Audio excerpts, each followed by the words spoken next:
la ministre. La parole est à Madame Cécile Untermaier pour le groupe socialiste. Merci Madame la Présidente. Ma question s'adresse au ministre de l'économie. L'indice de perception de la corruption publié hier par Transparency International n'est pas bon. Il situe notre pays à la 25e place, très loin derrière le Danemark, la Finlande, l'Allemagne. Selon cet indice qui est connu et bien partagé dans le monde, nous payons le manque d'exemplarité du pouvoir exécutif, un système judiciaire fragile et le manque de moyens consacrés à la délinquance économique et financière.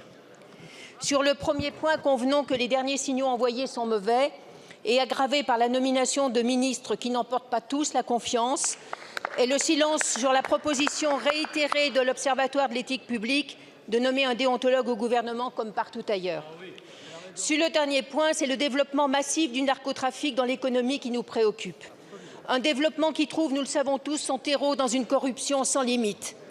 Hier, lors de la déclaration de politique générale, le Premier ministre a rappelé que la France n'est pas n'importe quel pays, qu'elle dispose d'un héritage moral remarquable et affirmé devoir identifier tous les ressorts sur lesquels on peut agir. Gouverner, certes, n'est pas facile, mais l'engagement dans une politique publique de lutte contre la corruption doit être total.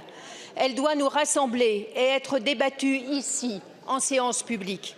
Alors, Monsieur le ministre de l'économie, sur quel ressort le gouvernement entend-il agir pour combattre cette corruption qui mine la démocratie et ruine la confiance des Français? Êtes-vous partant pour engager collectivement ce combat et en débattre ici, en séance publique? Je vous remercie. La parole est à Monsieur Bruno Le Maire, ministre de l'économie et des finances.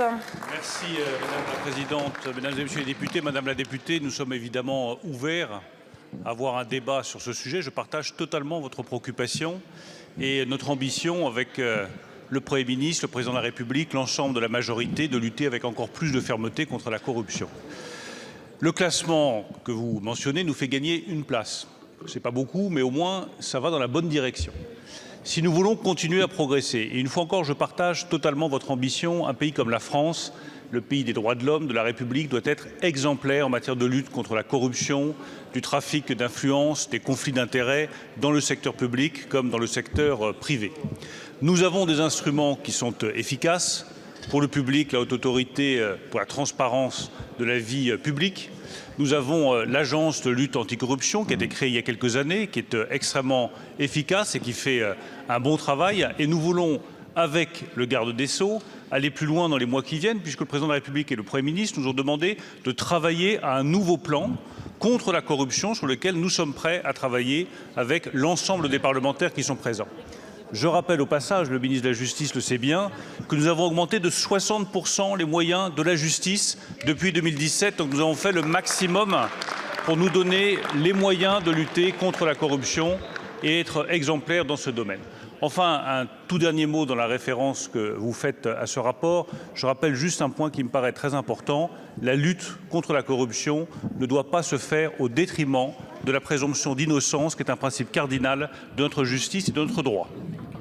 Je vous remercie, Monsieur le ministre. Madame la députée.